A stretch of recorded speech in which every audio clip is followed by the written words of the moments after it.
Halo Cuan Troopers, balik lagi dengan Titox dari Sukor Sekuritas malam hari ini.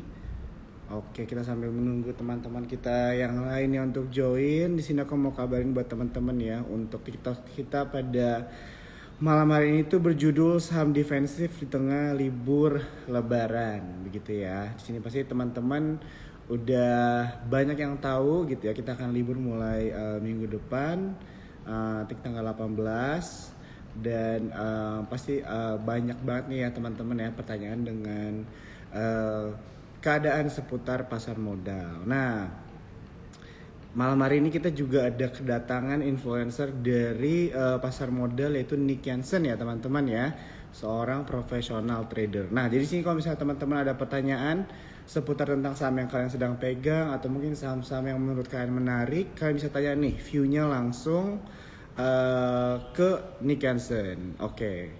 Nah, buat teman-teman juga yang lain di sini, kalau misalnya kalian belum punya akun dari RDN atau untuk berinvestasi, kalian bisa ya buka di Sukor Sekuritas di pin komen yang udah aku pin di eform.sukorsekuritas.com. Nah, di sini juga mungkin teman-teman udah banyak juga yang tahu ya tentang fitur yang terbaru dari Sukor Sekuritas ya.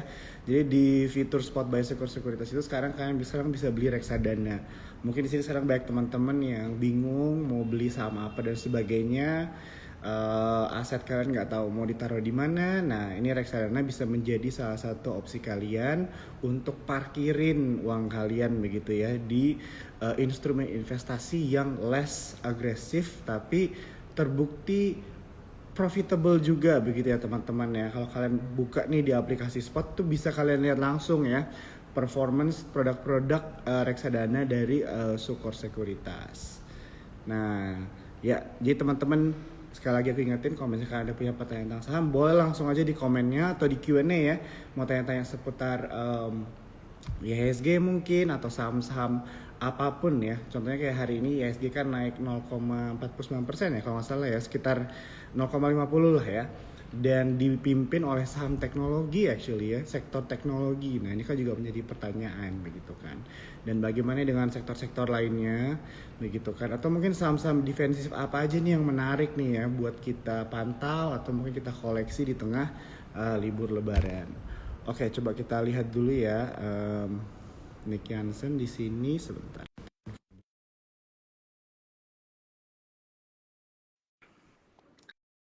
Sambil kita juga menunggu teman-teman cuan troopers lainnya untuk join ya. Oke, kita lihat. Tapi udah mulai nanya juga ya. Oke, nanti kita akan masuk ke Q&A session. Halo bro, Nick. Halo, malam bro. Kabar? Baik, Ini malam pertama cuan kali troopers. kita ketemu ya. Ini aku juga baru Hmm, pertama hmm, kali nih ketemu sama Nick nih. hmm, Jadi baru pertama kali. Iya, iya, salam kenal bro ya. ya, salam kenal juga bro. Ya, ya. Jadi tadi udah dikabarin gitu kan sama Daniel, katanya Jo lu Hmm, bakal Titox nih sama Nick Jansen nih ya, salah satu technical hmm, analis hebat begitu ya, influencer juga buat teman-teman di sini untuk belajar begitu. Jadi memang tujuannya malam ini kita hmm, membahas ya bro ya tentang saham-saham defensif begitu hmm, kan tengah libur Lebaran. hmm, hmm. Tapi kalau tidak mengganggu juga nih teman-teman contohers, biasanya di setiap Q&A kan mereka mau nanya juga nih tentang saham-saham, boleh bro ya dikasih view-nya mungkin secara Boleh, boleh. teknikal ya. Yuk, Oke, boleh, thank you boleh. banget ya bro Hmm. ya buat waktunya. Yuk, Oke, teman-teman aku mau kabarin sekali lagi kalau kalian ada pertanyaan bisa langsung di comment section atau di Q&A. Ini kita pembicaraannya cuma sejam ya teman-teman ya. Jadi jangan lupa kalau misalnya kalian mau bertanya atau apapun langsung aja di chat nggak apa-apa. Oke, bro mungkin kita langsung aja ya ke mulai yuk. ngobrol ke pertanyaan-pertanyaannya gitu ya. Aku udah ada beberapa list Hmm, pertanyaan aku mau tanya ke bro Nick gitu ya. Panggilan Nick bro ya. Nick. ya, ya bro. Oke. Siap. Oke, jadi kita pembahasan ini tentang saham-saham defensif di tengah libur Lebaran Hmm, kan nih bro ya. Nah hmm. ini cukup topik yang menarik nih. Tapi sebelum kita masuk mungkin ke apa itu saham-saham defensif dan sebagainya, mungkin dari lu sendiri bisa nggak ceritain mungkin kayak view mengenai market kita itu sekarang gimana tuh pasar modal kan? Kalau misalnya kita lihat dari awal tahun kan bisa dilihat market kita bisa dibilang agak sepi ya, dan banyak Hmm, hmm, hmm, investor hmm. juga yang sedikit pesimis dengan Ya, sentimen ya, ya. sentimen negatif dan sebagainya. Nah kalau misalnya dari lo sendiri kira-kira gimana nih view-nya? Oke. Oke, IHSG ini kan sebenarnya udah ya downtrend, sideways cenderung downtrend lah sejak dari Oktober apa November tahun lalu ya. Jadi ini udah sampai April berarti udah sekitaran 6 bulan. Sebenarnya ini kalau dari view gua, habis Lebaran, ini potensi IHSG buat rally itu sangat tinggi. Ya kalau view gua sih sendiri sih habis Lebaran dan beberapa bulan ke depan setelahnya, IHSG itu punya potensi besar untuk rally. Ya, kenapa? Kalau kita lihat sekarang kondisinya sebenarnya tanda-tandanya itu udah mulai mendukung semua. Ya, yang pertama inflasi yang jadi momok pelaku pasar kemarin baru rilis kan data CPI sama PPI-nya Amerika ya, itu mengindikasikan bahwa inflasi mereka sudah mulai melandai. Jadi ya momok pertama udah oke lah, udah agak terkendali ya, udah melandai. Kemudian yang kedua kalau kita lihat bond yield itu udah turun terus ya, jadi berarti market sudah mengantisipasi bahwa The Fed nggak akan naikin lagi suku bunga. Ya, itu yang kedua. Kemudian yang ketiga, kalau kita lihat di market lain, misalnya di kripto ya, BTC itu udah bisa tembus 30 ya. Berarti risk appetite orang buat ke risk aset itu ada dan dananya ada berarti kan. Karena menaikin BTC ke 30 pakai duit ya, nggak mungkin pakai koran. Itu juga udah naik ke 30. Kemudian di dalam negeri kita ya indeks dolar turun terus juga ya. Kita rupiah udah di bawah 15.000, itu juga bagus buat market. Terus kalau kita lihat, ini diam-diam asing itu ya, dari Februari sampai sekarang tuh udah inflow sekitar 10 triliun. Tapi market kita ya masih so-so aja. Jadi kayaknya ini tinggal tunggu, kalau jerawat ini tinggal tunggu meletus aja nih. Boom gitu kayaknya. Ya. Gak tahu, kalau view dari gue sih abis lebaran ini, baik secara teknikal maupun ngelihat situasi yang ada sekarang di sekitaran, itu potensi besar buat rally. Jadi paling nih koreksi IHSG ya habis sampai lebaran aja lah. Ya tinggal 2 hari lagi, mungkin orang males ya. Mungkin fund-fund gede juga males masuk, buat apa? Masuk terus libur seminggu kan, duitnya nggak kerja, masukin dulu lah ke tempat lain. Mungkin nanti habis lebaran juga mereka baru masuk. Tapi view dari gue setelah lebaran dan beberapa bulan setelahnya itu IHSG akan cenderung bullish. Ya. Oke, Itu bro. thank you banget. Ya, thank you ya jawabannya ya bro ya. Wah ini menarik nih karena aku belum pernah ngobrol terus mengambil view-nya, salah satunya adalah dari melihat Bitcoin begitu ya, bergerak Bitcoin juga. Nah, ini benar juga nih. Aku setuju karena kita bisa melihat itu sebenarnya sebagai salah satu acuan juga bahwa sudah mulai ada orang berani mengambil ini ya riskier aset gitu ya untuk berinvestasi begitu kan. Appetite-nya ini udah mulai balik lagi lah ya bro ya istilahnya kan. Udah mulai pelan-pelan pulih lah ya. Iya. Dan kalau kita lihat market kita sama BTC kan barengan ya, waktu BTC kemarin all time high 60, kita juga lagi all time high kan. Kemarin BTC nyungsep, kita juga nyungsep. Iya. Dan juga Nick mention tentang contohnya tadi inflasi yang sudah mulai melandai begitu ya, dan juga yield ya, bond yield ya begitu kan. Wah ini bisa menjadi poin-poin penting ya buat teman-teman cuan troopers, bagaimana nih kita melihat ekspektasi begitu ya, atau bisa dibilang juga proyeksi lah ya setelah bulan lebaran itu bagaimana kan. Karena kalau misalnya kita lihat juga memang potensi untuk rally itu semakin besar kalau misalnya memang market itu semakin lama semakin turun begitu kan. Jadi chancesnya dengan poin-poin yang tadi sudah dimention gitu ya sama Nick, bisa dibilang juga sentimen-sentimen yang sudah dimention tadi itu juga bisa menjadi salah satu pegangan lah ya buat kita semua untuk bagaimana nih melihat ke depannya. Oke, menarik banget ya. Jadi itu mungkin ada hubungannya ya. Jadi bisa dibilang juga kenapa istilahnya mengoleksi atau mulai pantau saham defensif itu di saat-saat sekarang itu menarik gitu ya bro ya. Ya. Mungkin menarik. Ini kan ada banyak nih teman-teman cuan troopers yang baru mulai investasi juga kan bro ya. Jadi mungkin bisa dijelasin sedikit apa itu saham defensif dan kriteria untuk suatu saham itu menjadi saham defensif itu apa bro? Bisa di-share mungkin. Oke, secara umum kan orang melihatnya saham defensif itu adalah saham yang akan defensif, tidak akan turun terlalu banyak pada saat misalnya market turun ya. Sebenarnya ya secara umum kondisinya kayak gitu ya. Biasanya orang bilang saham defensif tuh ya saham-saham consumer gitu ya, yang nggak terlalu terpengaruh sama gonjang-ganjing situasi di luar ya. Kalau komoditas kan ya tiap hari ngikutin harga komoditasnya. Tapi kalau consumer kan consumer behavior kita ya gitu-gitu aja lah, nggak berubah. Kita mandi sehari 2 kali, mau krisis mau nggak krisis mandi sehari 2 kali pakai sabun, pakai odol gitu-gitu ya. Biasanya kategorinya saham defensif itu lebih ke yang seperti itu. Tapi kalau kaitannya sama Lebaran kali ini, sebenarnya kalau gue lihat ya, untuk kondisi Lebaran kali ini semua saham tuh relatively defensif sih, ya, kecuali saham coal kalau menurut gue.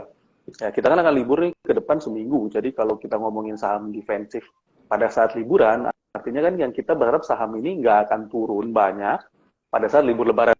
Nanti tiba-tiba buka, kan market akan mengesop semua informasi selama seminggu, tutup ya, gitu. Ya, kita harus prediksi dulu selama seminggu ke depan itu kira-kira kondisi apa yang bakal terjadi yang signifikan gitu ya. Kita mesti lihat agenda-agenda ekonomi yang kalau gue lihat sih kayaknya seminggu ke depan tuh nggak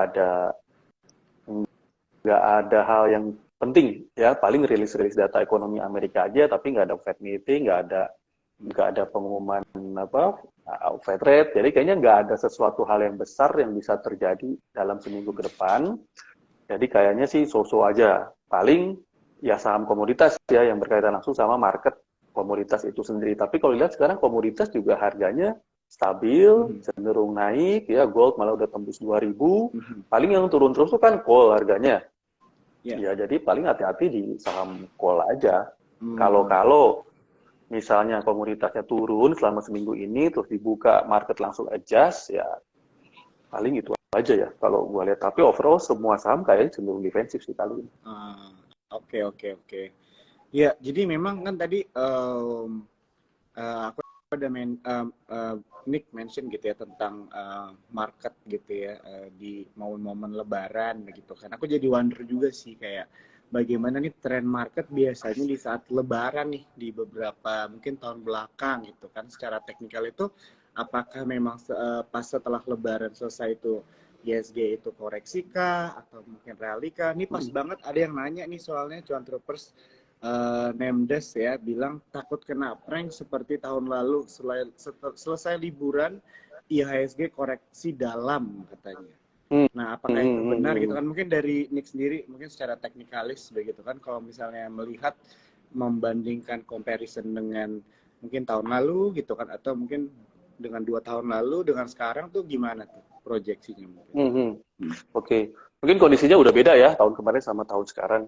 Kalau gua lihat itu memang sekarang IHSG lagi koreksi short term ya dengan target mungkin sekitar 6.700 saja. Dan menurut gua sih itu mungkin akan ya cepet aja lah ya. Paling kalau nggak dicapai dalam 2 hari besok di sisa perdagangan paling nanti setelah dibuka ya turun sedikit tapi abis itu potensi rally. Paling sampai ke 67 aja kalau secara technical ya. Jadi dia lagi koreksi ya mungkin bentuknya flag lah ya, cenderung koreksi flag dan itu akan dicapai dalam waktu dekat sih kayaknya 6.700 kan nggak jauh-jauh amat gitu.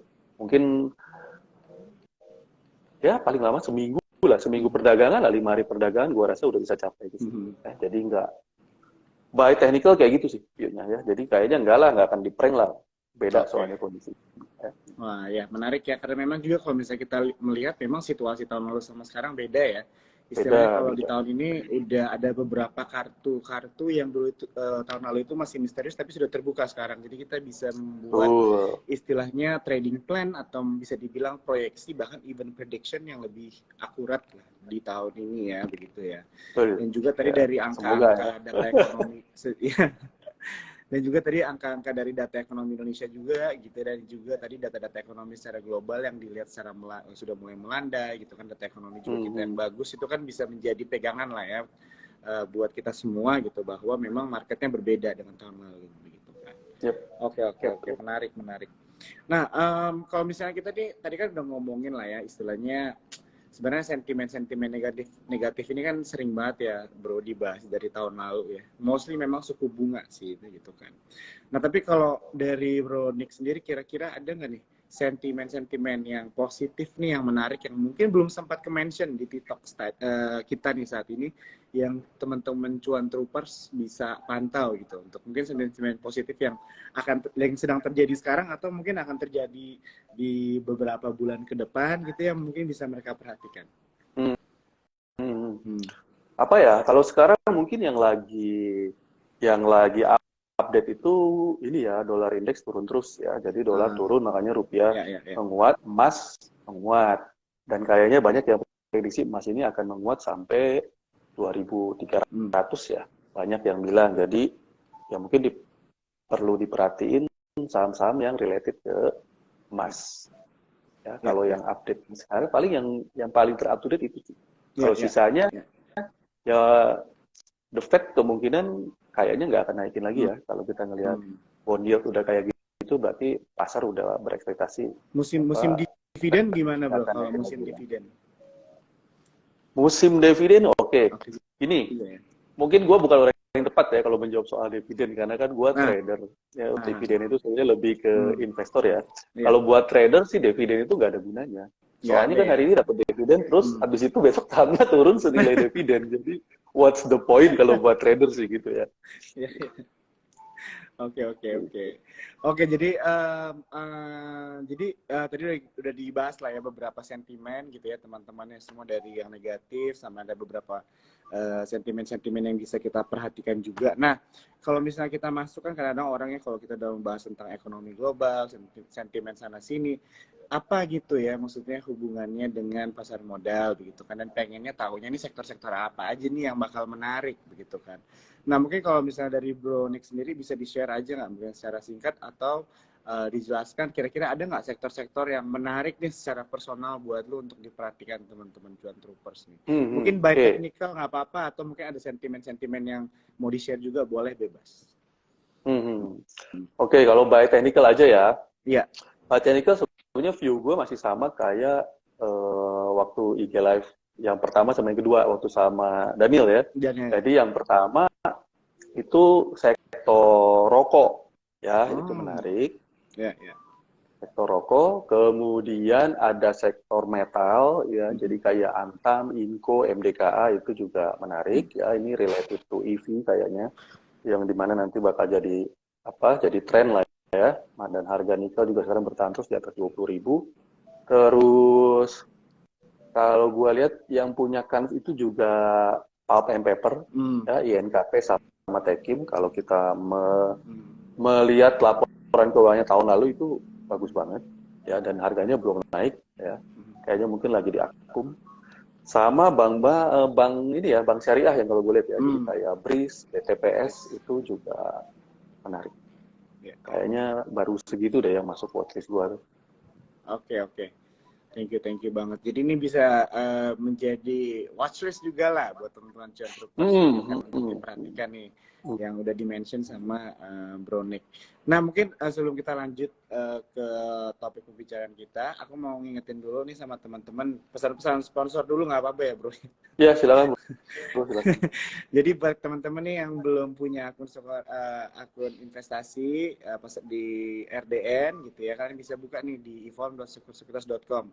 Udah aku pin ya teman-teman ya, kalau kalian misalnya mau buka langsung aja klik, nanti itu langsung ngebawa ke web untuk kalian bisa daftar ya, secara gampang banget lah ya. Dan juga buat teman-teman di sini yang mungkin belum tahu, di Spot by Sekuritas, di aplikasinya sekarang kalian udah bisa beli reksadana langsung ya, produk-produk reksadana Sukor gitu. Jadi mungkin di sini banyak ya bro ya, pasti tahu juga gitu teman-teman investor gitu ya, atau bukan trader juga yang nggak tahu nih sahamnya mau taruh di mana. Nah, jadi akhirnya bingung kan mau beli saham apa, bisa diparkirin dulu lah gitu kan di fitur reksadana dari Sukor Sekuritas.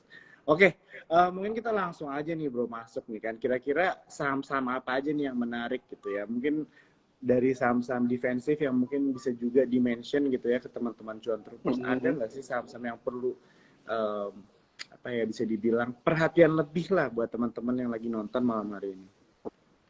Oke, sebenarnya tadi ya udah gue mention ya, jadi rokok itu gudang garam, topik gue gudang garam, terus Pulp and Paper tuh INKP, Untuk bank itu BRIS ya, syariah. Jadi yang Ya. syariah related. Sama kalau grupnya metal itu ya mungkin paling bagus Antam ya, apalagi didukung sama kenaikan harga emas ya. Kayaknya yang oke baru segitu, tapi yang boleh dimasukin watchlist lagi, boleh dilihat itu sektor konstruksi sama properti. Ya memang sektor ini sektor buduk lah istilahnya ya, udah lama turun, terus nggak pernah naik-naik. Tapi kalau by technical itu dia formasi turunnya itu udah lengkap. Ya.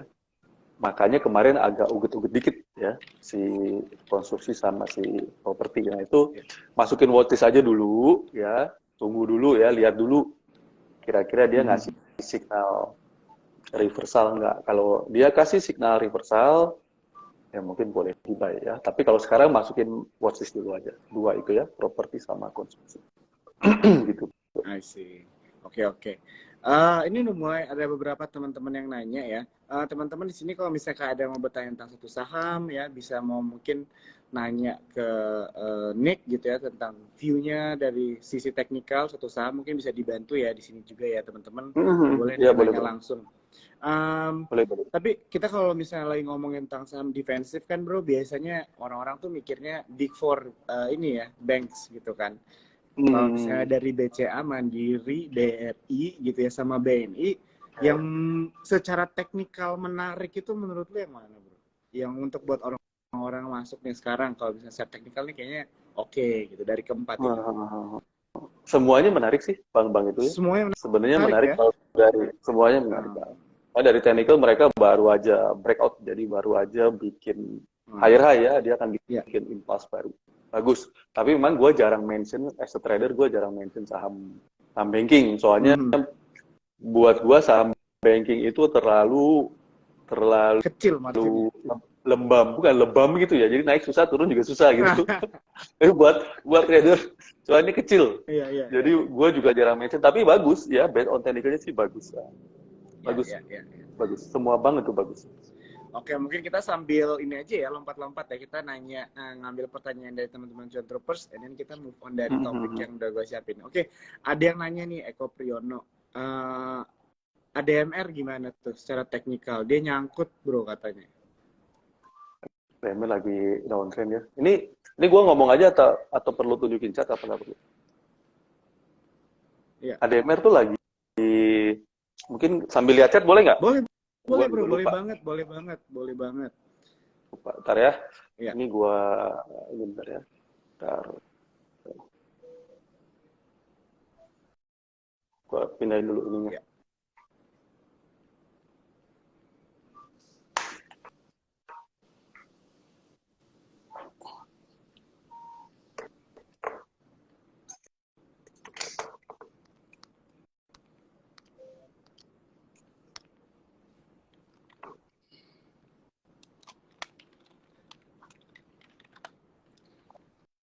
Wah, di hari ini memang ada root tuh. Kenapa gue jadi nggak bisa join ya? 4,8%. Oh, ya, dah, aman.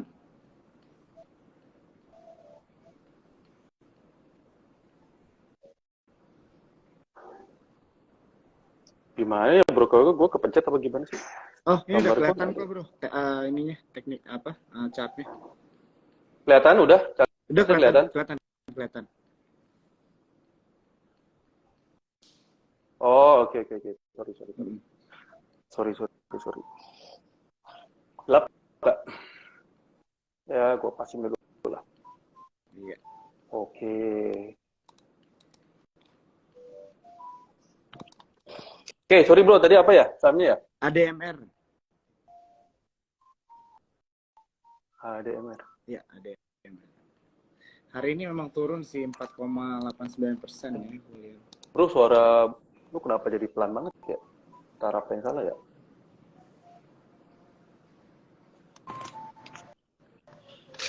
Halo. Ya, ada. Halo bro, boleh ngomong nggak? Halo bro. Ya, halo. Kenapa suara bro kok pelan banget sih gue ya? Iya. Gue nyaris nggak bisa ada. Coba. Oh ya, oke. Halo. Iya. Ulang. Sorry. Iya. Oke, ADMR ya. Iya. Jadi ini ADMR kalau kita lihat kan sebenarnya dia lagi ini ya, Iya. lagi downtrend ya. Jadi ke bawahnya downtrend. Eh ya ini berat kalau saham lagi downtrend buat Hmm. naik ya. Apalagi nih kalau dilihat-lihat ini downtrendnya baru sampai wave 4 ya. Paling Ya. paling bisa naik tuh kalau dia sideways aja. Jadi paling kayak gini aja nih Hmm. ya, naik ini.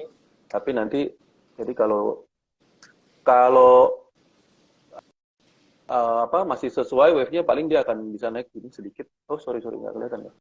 Paling naik gitu sedikit habis itu nanti turun lagi.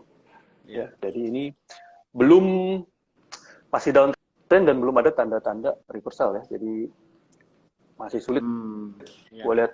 Jadi kalau ditanya saham ini bisa naik atau enggak, kalau sekarang belum kelihatan. Ya. Per hari ini belum kelihatan dia bisa naik banyak. Itu bro, ADMR. Nextnya apa tadi?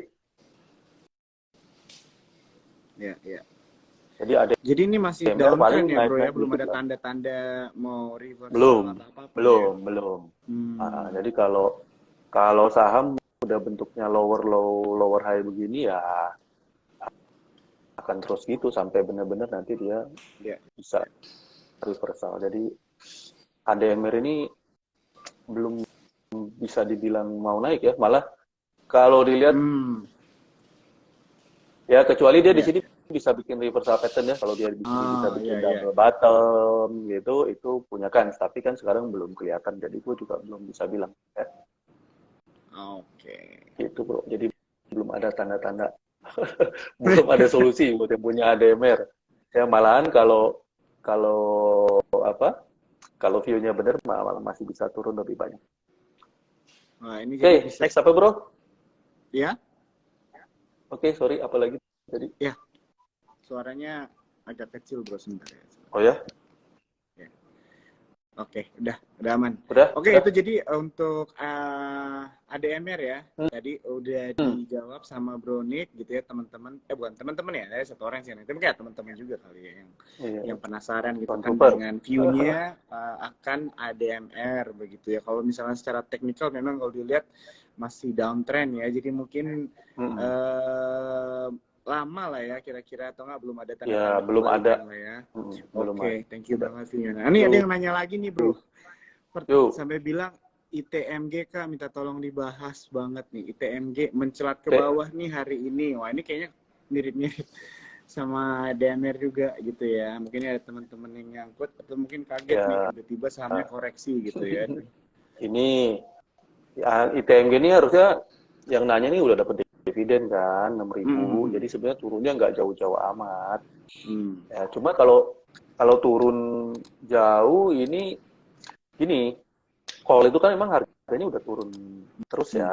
Memang kemarin rilis laporan keuangan 2002 bagus, tapi kan itu tahun lalu waktu harga call-nya di 400-an. Ya, sekarang harga call udah 200-an, udah tinggal separuhnya. Jadi market pasti udah berekspektasi tahun ini 2023 itu nggak Hmm. akan sebagus tahun lalu. Jadi makanya harganya udah mulai turun juga, udah mulai koreksi. Lagi pula kalau kita lihat call itu harganya kan udah rally dari waktu kita krisis kena COVID Hmm. itu udah hampir 4 kali bagger ya kalau kita ngomongin case ITMG ya dari 10 ribuan ke 40 ribuan. Jadi kalau dia turun juga ya masih wajar ya.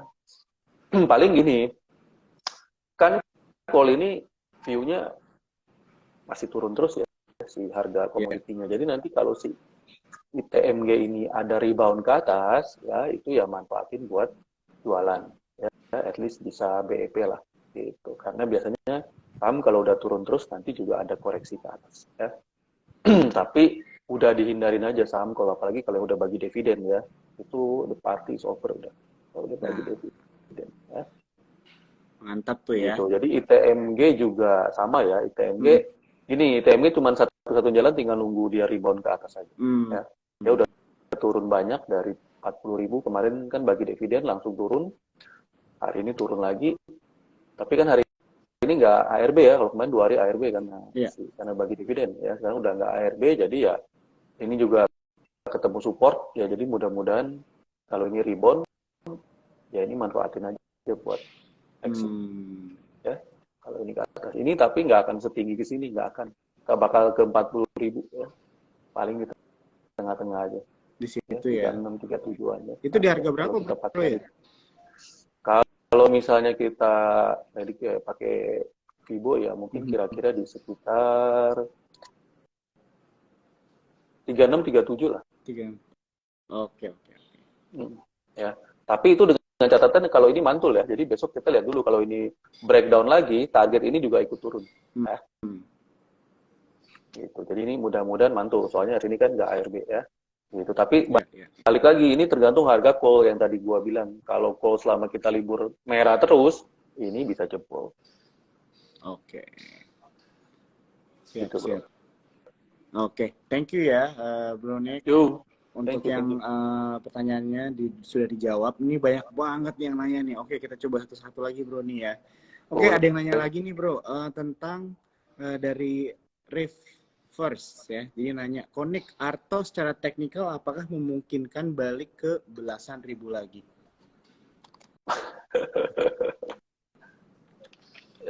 Ya kalau secara teknikal mah nggak kelihatan. Nggak kelihatan. Kalaupun bisa masih lama ya, masih lama.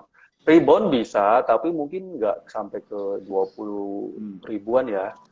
Kalau misalnya nanti The Fed berhenti naikin suku bunga, ya bahkan nanti mungkin syukur-syukur semester 2 itu turun, ya saham Arto ini punya kans lah buat rebound ya. Tapi ini yang penting saham Arto ini turunnya itu udah cukup banyak ya, secara wave juga udah cukup lengkap, jadi dia nggak bakal turun drastis lagi ya.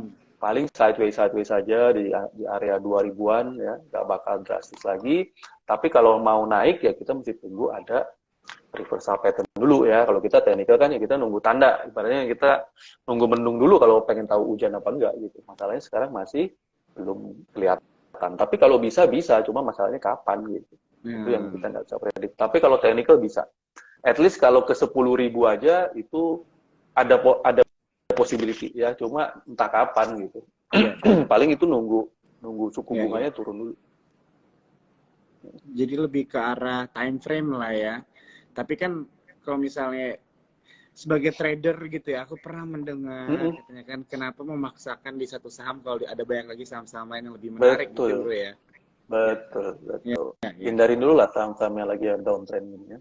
Ini berat ya. Arto mungkin sideways aja, tapi buat naik kenceng ke atas mungkin masih sulit kalau tahun ini. Ya.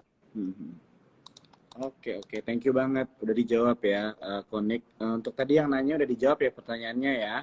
Oke, kita lanjut lagi nih bro. Ini ada 2-3 orang nih yang nanya saham yang sama. Sahamnya adalah Waskita bro. Gimana nih view-nya secara teknikal kalau dari Bro Nick akan Waskita? Oke. Kalau belum punya saham Waskita, mendingan gak usah beli. Ya. Kalaupun misalnya minat saham konstruksi, itu lebih baik lihatnya Wika atau PTPP aja. Ya, daripada Waskita. Jadi Waskita secara keuangan laporan kayaknya hancur lebur ya. Mendingan Wika sama PTPP. Kalau belum punya. Ya. Tapi kalau udah punya, yang seperti tadi gue bilang ya, jadi sektor ini udah habis-habisan turunnya ya. Kemarin itu ada sedikit uget-uget gitu ya. Mungkin bisa ada rebound kalau kondisinya semua mendukung ya. Kalau The Fed nggak naikin lagi, karena konstruksi properti itu juga sensitif ya terhadap suku bunga. Kalau The Fed nggak naikin lagi ya mungkin bisa lah si Waskita ini reversal mungkin ke area berapa ya? Ya kalau based on technical mungkin bisa rebound ke area 400-an lah Waskita ini ya. Tapi ini nunggu The Fed nggak naikin suku bunga atau bahkan setelah suku bunganya diturunin sama dia. Jadi nggak akan di semester ini ya, paling akhir-akhir semester 2 aja. Tapi punya kans nggak? Kalau by technical sih punya ya, cuman kalau sentimen secara realnya memang nggak ada buat saham ini ya. Jadi cuman based on technical ada peluang. Oke. Siap. Thank you banget bro, udah dijawab lagi. Ini kita lanjut lagi ya ke pertanyaannya. Ini ada yang nanya dari Dewa nih. View-nya gimana nih Konik tentang Medco bro? MDC kan. Soalnya hari ini kalau aku lihat hari ini memang dia salah satu top gainer begitu kan. Hmm. Mungkin ada yang nanya apakah masih bisa masuk ataukah di hold gitu kan. Nah, gimana Oke. nih Bro? Eh, gua hapus dulu gambarnya. Oke, Medco ini kalau misalnya bisa breakout dari ini ya, titik yang tertinggi sebelumnya, bisa breakout dari previous previous high di sini, itu bisa di buy ya. Tapi habis di buy, ya nanti mesti lihat lagi ya. Ini bisa bisa naik terus atau enggak. Tapi kalau dia bisa breakout, at least yang bisa kita lihat sekarang tuh ya dia akan membentuk gerakan kayak gini ya. Jadi, nah gini doang. Baru sampai sini ya. Naik lagi atau enggak itu nanti mesti dilihat lagi karena sampai sini itu nanti opsinya banyak ya. Opsinya bisa banyak. Bisa dia melanjutkan impulse wave-nya atau dia bisa bikin koreksi kompleks penan itu banyak yang bisa terjadi. Cuman kalau kita ngelihat harga oil sekarang di 80-an ya, sementara kemarin di 100-an, ya mungkin sulit juga ya buat Medco ini bisa langsung bablas lagi ke atas. Kalau view gue sih ya dia akan sideways di area sini aja. Jadi dia akan naik zigzag, nanti turun dulu, zigzag lagi, nanti baru kalau memang semuanya mendukung baru punyakan sebuah rally ke atas melebihi previous high sebelumnya. Tapi kalau sekarang paling view gue jangka pendek baru ini aja ya. Jadi kalau breakout ini boleh di buy tapi buat trading ya. Cuan secukupnya aja bungkus gitu ya. Kira-kira mungkin ya cuan 10-15% dapat lah. Oke. Ya. Oke, jadi itu sangat menjawab banget ya kalau dari aku ngeliatnya ya tadi buat teman cuan troopers yang bertanya begitu ya. Jadi harus tetap hati-hati juga begitu ya kalau misalnya kita melihat satu saham gitu ya menjadi salah satu top gainer. Tapi kalau secara teknikal tadi biasanya kalau udah naiknya cukup tinggi dia ada kemungkinan koreksi di next day gitu bro ya. Atau bisa dibilang juga koreksi sehat gitu kan. Iya. Dan mungkin juga bisa juga melanjutkan kenaikannya juga begitu. Jadi penting juga kalau kita bisa untuk mengerti lah ya secara teknikalnya bagaimana supaya kita juga bisa melakukan trading plan yang memiliki possibility yang lebih besar gitu dengan tujuan dan goals kita gitu ya dalam trading. Ya kalau jangka pendek mungkin 1.300 bisa lah ya Medco ya. 1.300 Oke. jadi ada potensi 1.300 sekitar tadi 20% ya. Oke.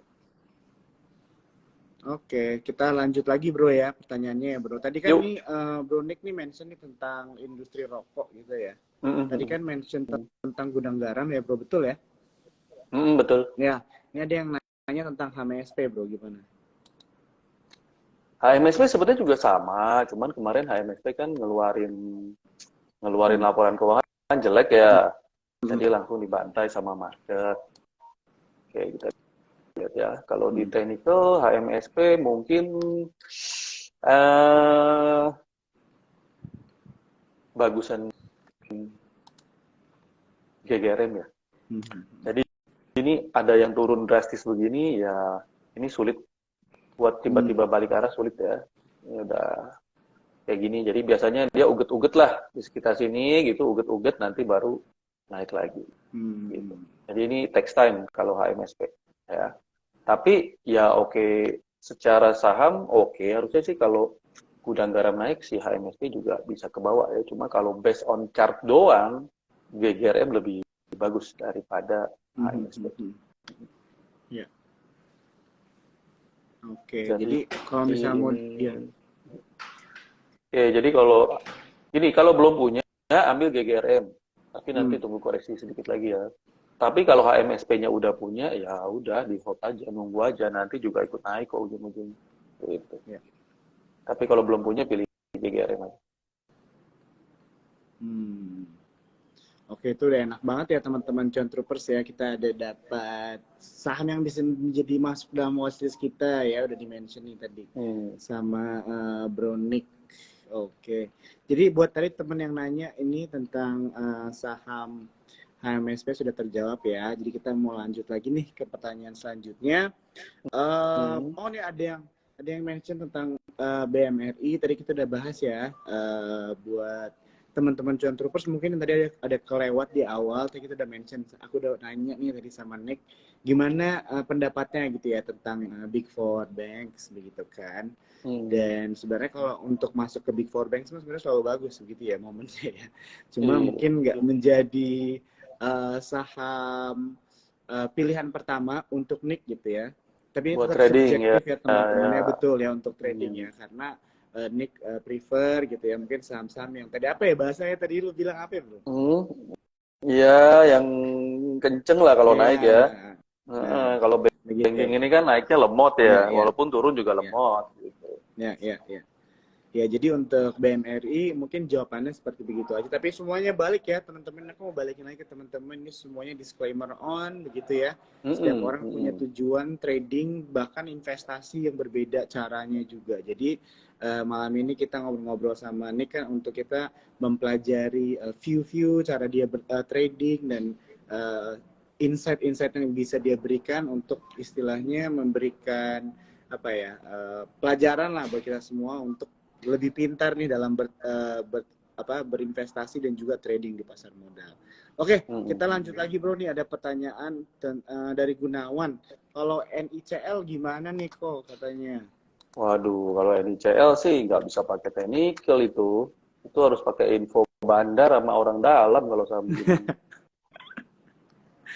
Oke, gue coba lihat aja ya based on technical yeah, ya. yeah. Tapi sekali lagi ya, memang technical kalau di saham-saham ginian itu nggak gitu reliable ya. Soalnya ini kan tergantung dari si pembandar ya.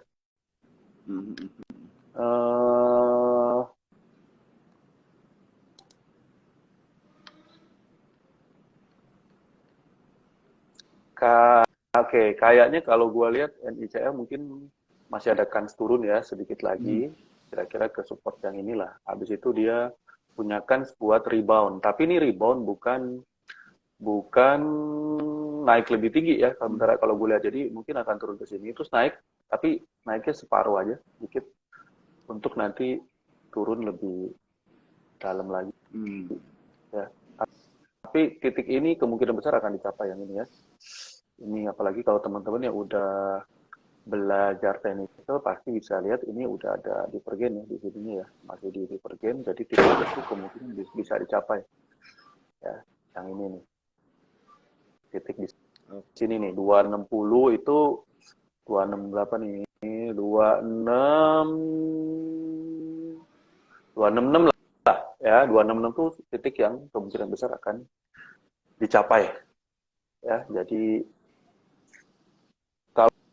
kalau mau beli ya di situ ya, tapi ini fast trade ya, jadi model kayak gini ya cuanku jangan lama-lama gitu. Jadi view gue di NICL bentuk gerakannya kan kayak gini ya, jadi ke support ini kemudian akan ada rebound tapi nanti turun lebih dalam. Itu guys. Oke, thank you banget bro. Buat tadi Gunawan yang tentang NICL udah dijawab ya. Ini ada pertanyaan nih bro, ini gue juga mungkin kita keluar dulu sedikit dari nanya tentang saham gitu ya. Ada teman-teman nih yang nanya, yang kebetulan gue juga mau tahu sih. Lo kalau misalnya nih melihat suatu tren atau pattern gitu ya dari saham, itu pakai indikator apa sih bro biasanya analisanya? Mungkin bisa di-share nih sama teman-teman Cuan Troopers. Kalau ada yang nanya nih, Konik pakai indikator apa nih? Analisa, kasih tahu dong katanya. Oke. Gini, sebenarnya kalau analisa itu nggak pakai indikator juga nggak apa-apa ya.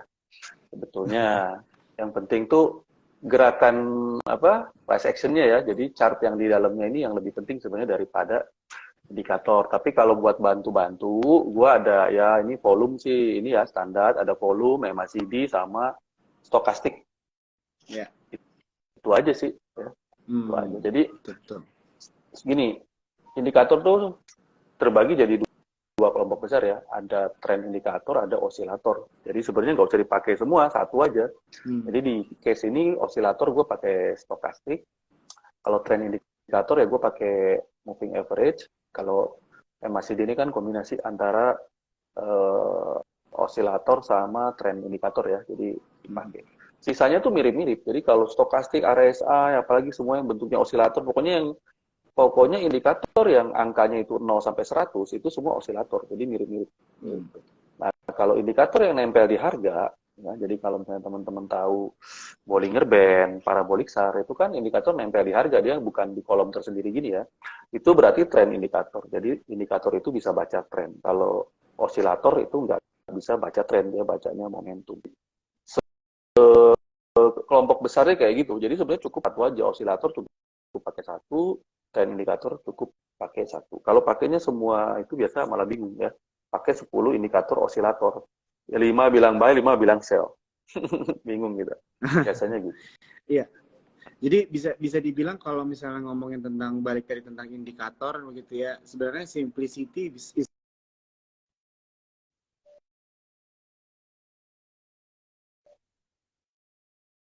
Sorry bro, sorry putus ya. putus Ya, tadi. Suara bro nggak kedengeran. tadi balik sedikit ke membahas tentang indikator-indikator yang digunakan nih sama Brownick itu bisa dibilang simplicity is key juga lah bro ya. Kalau misalnya kita Iya, terlalu banyak menggunakan indikator jangan nanti terlalu ruwet. susah. Soalnya pernah tuh ini yang awalnya bisa jadi baik, oh tiba-tiba jadi kayaknya better sell gitu kan karena indikatornya terlalu banyak Iya, ini. iya. Iya, iya. Indikatornya soalnya kalau beda-beda, yang satu bilang baik, satu bilang sell, biasanya gitu. Nah, ya, ya, ya. Jadi kuasain aja satu, tapi tahu cara pakainya gitu. Nah, Cukup kayak gitu. oke. Nah, itu udah menjawab ya buat teman-teman nih mungkin yang penasaran juga gitu kan bagaimana nih Nick istilahnya cara menganalisis satu saham gitu ya. Oke, kita lanjut nih bro ya. Ada pertanyaan dari Laris nih, nanya tentang ASA bro. Ditanya, ASA akankah menjadi pattern double bottom? Asa,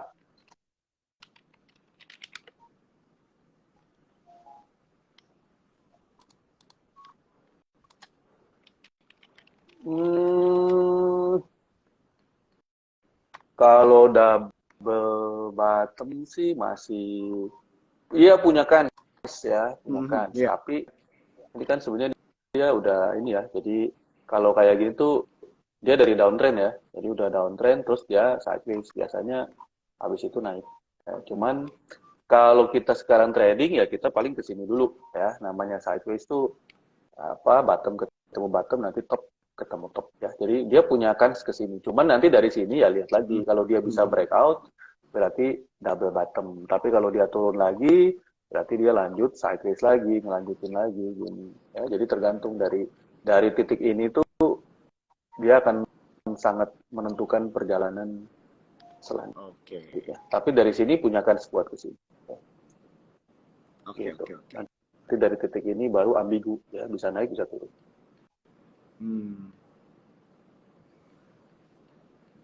Kurang lebih gitu guys. Ya. Oke, mungkin kita dua pertanyaan lagi bro ya. Boleh bro. Oke. Oh ini pas banget nih dua orang nanya tentang Excel bro. Mungkin boleh dijawab kali ya buat teman-teman cuan troopers nih yang nanya. Kalau secara teknikal nih view dari Nick gimana nih Excel? Ya.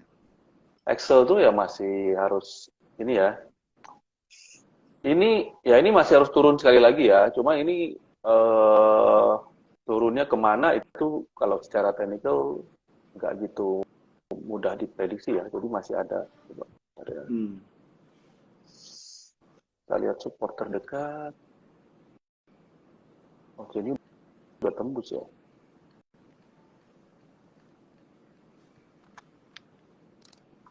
Oke, ini Excel itu lagi downtrend juga ya. Jadi saran gue kalau belum punya dihindarin.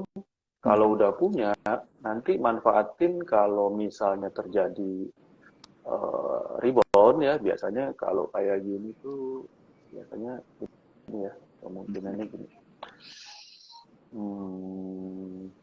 Jadi dia akan nentu garis ini ya, entah di mana. Jadi kalau ditanya harganya beda-beda karena garisnya ini kan beda hari, beda harga ya. Tapi kemungkinan akan turun lagi kena garis ini buat yang ketiga kali. Setelah itu akan ada rebound dari sini ya. Ya reboundnya biasanya bentuknya zigzag gitu.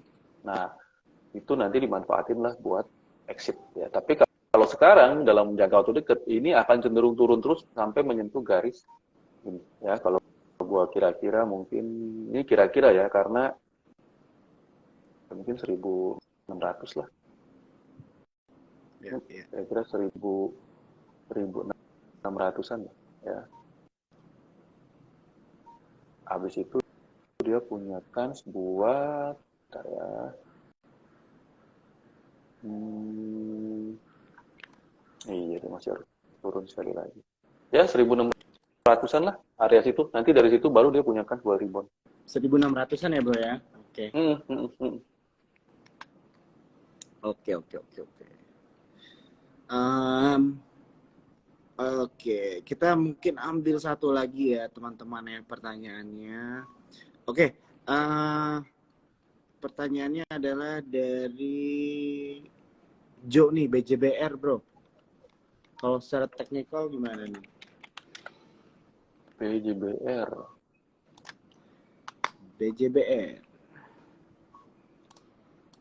Kalau secara 5 hari sih udah minus 7% ya, aku lihat di sini. Tapi hari ini dia kenapa gini ya? Ini kayaknya bagi dividen ini kemarin. Oh, ini Tuan Troopers ini mau dapat dividen tapi nggak mau sahamnya turun nih, repot ya. Mana nih? Dia kan kemarin dapat dividen 104 ya. Jadi kalau kemarin turun 104 poin wajar. Cuman ya itu ya. Ini apa dividennya 104 poin tapi turunnya udah baru 100 poin. Baru 100 poin guys, masih cuan itu. Dapat dari dividennya cuan 0, berapa tuh? Begitulah kenapa kalau kita trader ya, bedain trader sama investor ya. Kalau kita trader sebenarnya dapat dividen itu nggak ada poin kalau buat trader ya. Beda kalau teman-teman investor ya. Nah, karena gitu ya, habis dapat terus dibanting sahamnya nggak bisa jual juga kan, turun juga. Akhirnya sama-sama aja, malah dividen dapatnya nanti lama. Gitu. Ini sih turun karena dividen aja ya, jadi nggak perlu dikhawatirin. Kan dividen dapatnya tadi 104, ini baru turun 100, jadi masih ngejar 4 poin lagi buat dia beresin dividennya. Ya. Kenapa sih saham kalau habis bagi dividen turun? Karena harga saham ini udah mengandung dividennya, jadi kalau dividennya kita ambil 100 ya harga sahamnya turun 100 gitu. Gitu ya. Jadi BJBR tuh nggak perlu khawatir, dia turunnya hanya karena bagi dividen. Tadi yang nanya Jo ya, udah dijawab ya sama Nick tentang saham BJBR. Oke, I think untuk Q&A sessionnya kita udah selesai dulu ya teman-teman, karena kita udah di jam 9.30. Tapi nih buat teman-teman mungkin yang ada ketinggalan gitu nontonnya tadi ya dari awal, atau mungkin mulai joinnya di pertengahan, ini IG live-nya di save ya teman-teman ya, di Sukor Sekuritas Instagram. Jadi kalau kalian mau cek nih pembicaraannya apa aja, dan saham-saham yang udah dibahas juga tadi banyak, begitu teman-teman bisa nih langsung aja buka di IG-nya Sukor Sekuritas. Nah teman-teman juga bisa nih langsung follow langsung ya Instagramnya dari Brother Nick Hansen di sini ya. Aku lihat sih IG-nya banyak memberikan edukasi juga ya bro ya, tentang secara melihat saham secara teknikal dan sebagainya. Jadi teman-teman juga nih perlu follow untuk bisa belajar, dan tentunya kedepannya kita akan ada IG live bareng lagi bro ya. Kita akan membahas topik-topik yang menarik juga begitu. Oke, mungkin dari aku itu aja bro Nick, thank you banget waktunya. Thank you, ya thank you juga bro udah ngundang. Thank you juga teman-teman semua udah dengerin. Ya, terima kasih juga buat teman-teman Cuan Troopers yang udah nonton ya malam IG live ini. Memang angkanya kita stabil banget dan terus naik. Oke bro Nick, sampai kita ketemu lagi di waktu-waktu lainnya bro ya. Thank you bro, thank you, see you. Happy weekend juga.